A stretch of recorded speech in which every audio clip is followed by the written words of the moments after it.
Assalamualaikum warahmatullahi wabarakatuh. Saya Duyana Saputri dengan NIM 2222018-212. Di sini saya akan mempresentasikan mengenai rasio solvabilitas.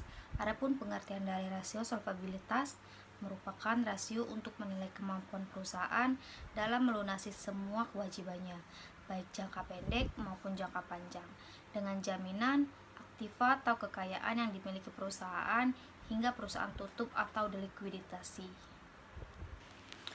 Rasio solvabilitas membandingkan beban utang perusahaan secara keseluruhan terhadap aset atau ekuitasnya. Rasio ini memaparkan jumlah aset perusahaan yang dimiliki kreditur atau pemberi utang. Jika aset perusahaan lebih banyak dimiliki oleh pemegang, maka perusahaan tersebut kurang leverage.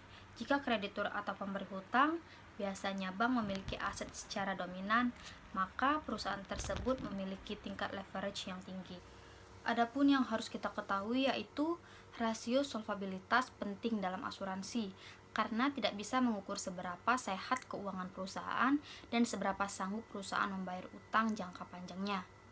Adapun 3 jenis dari rasio solvabilitas, yang pertama yaitu debt to equity ratio atau rasio utang terhadap ekuitas, yang merupakan utang tidak boleh lebih besar dari modal supaya beban perusahaan tidak bertambah. Tingkat rasio rendah berarti kondisi perusahaan semakin baik karena porsi utang terhadap modal semakin kecil. Semakin kecil rasio ini berarti kondisi perusahaan semakin baik karena modal untuk menjamin utang lancar masih cukup besar. Adapun rumusnya yaitu total utang dibagi ekuitas modal dikali dengan 100%.